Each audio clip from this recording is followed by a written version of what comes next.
Hello বন্ধুরা, আজকের গল্পটি বিধবা কাকি ও ভাইপোর সাথে। আমার নাম স্নিগ্ধা। বয়স ৩০ পেরিয়েছে কয়েক বছর আগেই। স্বামী সজলের হঠাৎ চলে যাওয়া আমার জীবনে গভীর এক শূন্যতা তৈরি করে। সন্তান নেই, সংসারে আমি একা। শ্বশুরবাড়ির মানুষরা ভালো, কিন্তু সবার নিজস্ব ব্যস্ততা আছে। দিনের বেশিরভাগ সময় একা একাই কাটে আমার। এই একাকিত্বের মাঝেই একদিন আমাদের বাড়িতে আসে সজলের ভাইপো রাহুল। মাস্টার্সের পড়াশোনার জন্য শহরে এসেছে, কাছাকাছি কোথাও থাকার জায়গা পাচ্ছিল না, তাই কয়েকদিন আমার এখানে থাকার কথা হয়। রাহুল ছোটবেলা থেকেই মিশুকে, কিন্তু এখন সে অনেকটা বড় হয়ে গেছে। উচ্চতা, গড়ন আর চোখের দৃষ্টিতে যেন এক অন্যরকম গভীরতা।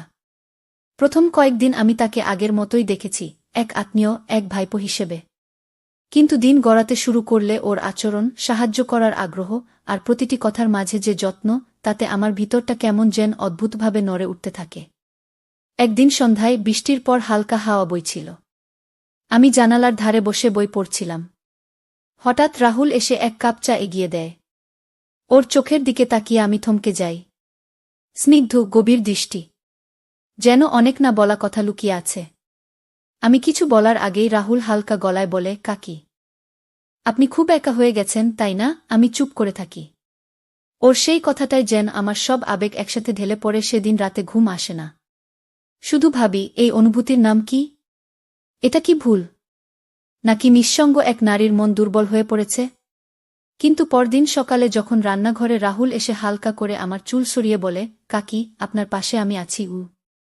তখন আমি শুধু একবার তাকিয়েছিলাম ওর চোখে। সেই চোখ দুটি বলেছিল সব কিছু। রাহুল এখন পুরোপুরি আমার সাথেই থাকে। আমার দিন যেন বদলে যেতে শুরু করেছে। আগের সেই নীরব দুপুরগুলো এখন রঙিন হয়ে ওঠে রাহুলের শব্দে, দৃষ্টিতে আর উপস্থিতিতে। সকালবেলা ও চায়ের কাপ হাতে বারান্দায় দাঁড়িয়ে থাকে। আমি রান্না করতে করতেই ওর কণ্ঠ শুনি। আজকে আপনি কি পরছেন, কাকি? অথবা চুলে ওই ক্লিপটা খুব মানায় আপনার। আমি চমকে যাই। এতদিন কেউ এভাবে লক্ষ্য করেনি আমাকে। কথায় নয়, রাহুলের প্রতিটা দৃষ্টিতে যেন একটা মুগ্ধতা থাকে। কিন্তু ও কখনো সীমা লঙ্ঘন করে না। শুধু স্পর্শহীন এক আবেগ, এক আকর্ষণ, যা দিন দিন আমাকে আচ্ছন্ন করে ফেলছে। একদিন বিকেলে হঠাৎ বিদ্যুৎ চলে গেল। ঘর অন্ধকার। আমি মোমবাতি খুঁজছি, এমন সময় রাহুল এসে পাশে দাঁড়ায়। ভয় পেয়েছেন? না। মানে হঠাৎ অন্ধকারে একটু অস্থির লাগে। রাহুল আমার হাতে আলতো করে একটা মোমবাতি ধরিয়ে দেয় আর নিজে লাইটার জ্বালায়। সেই আলোয় ওর মুখটা ঝাপসা দেখা যায়, কিন্তু চোখ স্পষ্ট। রাহুল বলল, আপনার মতো এত সুন্দর, শক্ত মনের নারী আর দেখিনি, কাকিকু। আমি মুগ্ধ হয়ে তাকিয়ে থাকি কিছুক্ষণ। আমাদের মাঝে কোনো শব্দ নেই, শুধু নিঃশ্বাস আর অদৃশ্য কিছু অনুভূতি বাতাসে ঘুরে বেড়ায়। সেই রাতে আমি নিজেকে প্রশ্ন করি, আমি কি সত্যিই শুধু ওর কাকি, নাকি নিঃসঙ্গ এক নারী যে অনুভব করছে এক অদ্ভুত নিষ্পাপ টান? সন্ধ্যার পর রাহুল প্রায় আমার পাশে বসে। কোনোদিন গল্পের বই নিয়ে, কোনোদিন আমার ছোটবেলার স্মৃতির কথা জানতে চায়। ওর চোখে আমি যেন এক রহস্য, যে রহস্য সে খুঁজে পেতে চায় ধৈর্য নিয়ে, মুগ্ধ হয়ে। একদিন বারান্দায় বসেছিলাম। আকাশে পূর্ণিমার চাঁদ। আলো এসে পড়েছিল আমার গালে। রাহুল কিছুক্ষণ চুপ করে তাকিয়ে রইল, তারপর বলল, আপনি জানেন এই বাড়ির সবচেয়ে সুন্দর দৃশ্য কি? আমি অবাক হয়ে তাকালাম। ও বল, আপনার মুখে চাঁদের আলো পড়া। কল্পনাও করতে পারেন না কত শান্তি লাগে। আমি একটু হেসে বলি, তুই খুব নাটুকে হয়ে যাচ্ছিস আজকাল। রাহুল হেসে বলে, কথাগুলো যদি সত্যি হয় তাহলে সেটা নাটক নয়, কাকি, অনুভবু। সেদিন আমার মনে প্রথম একটা দ্বিধা তৈরি হয়। আমি কি নিজের শূন্যতা ভুলে ওর দিকে ঝুঁকে পড়ছি? নাকি রাহুল সত্যিই আমাকে সম্মানের চোখে দেখে, এক অভিভাবক, এক আত্মার সঙ্গী হিসেবে? আমি চেষ্টা করি নিজেকে সংযত রাখতে। কিন্তু দিন যায়, রাত যায়, আর আমরা ধীরে ধীরে একে অন্যের খুব কাছাকাছি চলে আসি। কিন্তু কোনো স্পর্শ নেই, কোনো সীমালঙ্ঘন নেই, কেবল একটি নীরব আবেগের বন্ধন, যা প্রতিটি চোখের দৃষ্টিতে, প্রতিটি চুপচাপ হাসির ভেতর লুকিয়ে থাকে। একদিন দুপুরে হঠাৎ বৃষ্টি নেমে এলো। বাড়িতে কেউ নেই, শুধু আমি আর রাহুল। বিদ্যুৎ চলে গিয়েছে। বাইরে মেঘের গর্জন, ভিতরে আমার বুকের ভিতরও যেন ঝড় বইছে। আমি জানালা দিয়ে তাকিয়ে বৃষ্টির দিকে চেয়েছিলাম।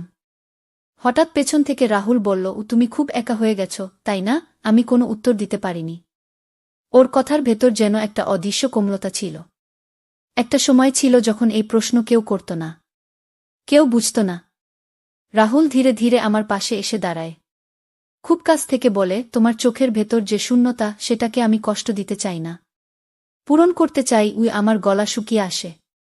আমি কিছু বলার আগেই ও বলে ওঠে, আমি জানি আমাদের সম্পর্কে সবাই বুঝবে না, কিন্তু আমি কিছুকে ভুল পথে নিতে চাই না কাকি। শুধু চাই তুমি যেন নিজের জীবনের রঙগুলো আবার দেখতে পাও। আমি যদি সেই রঙের অংশ হতে পারি, সেটাই আমার পাওয়া গো। ওর এই পরিণত কথাগুলো শুনে আমার ভিতরে এক নতুন অনুভব জেগে ওঠে। রাহুল আমাকে বোঝে, সম্মান করে। আমার একাকিত্বে সে বন্ধুর মতো পাশে এসে দাঁড়িয়েছে। সেদিন আমি ওর চোখে তাকিয়ে বলি, তুই আমার খুব আপন। এভাবে পাশে থাকিস, আর কিছু চাই না। রাহুল হাসে, মাথা নিচু করে চুপচাপ বসে থাকে। এক নীরব ভালোবাসা জন্ম নেয়, যেটা শরীরের নয়, আত্মার। নীরবতা যখন সঙ্গী হয়, সেই দিনটার পর আমার আর রাহুলের মধ্যে এক অদৃশ্য সেতুবন্ধ তৈরি হল। কথা হয় খুব কম, কিন্তু চোখের ভাষা, সেটা যেন অনেক কিছু বলে। বিকেলে যখন আমি চা বানিয়ে বারান্দায় বসে থাকি, ও আমার পাশে এসে বসে, এক কাপ চা নিয়ে।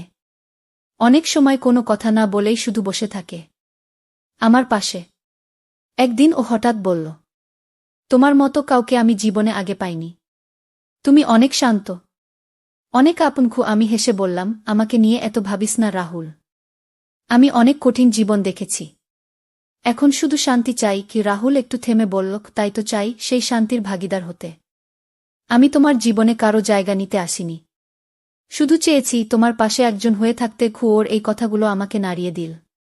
এই যুগে যেখানে সবাই দ্রুত ভালোবাসে, দ্রুত হারিয়ে যায়, রাহুলের এই ধীর গভীর ভালোবাসা শুধু অনুভবেই রয়ে যায়। সে রাতে আমি জানালার ধারে দাঁড়িয়েছিলাম। দূর থেকে রাহুল নিচে বসেছিল ছাদের ধাপে।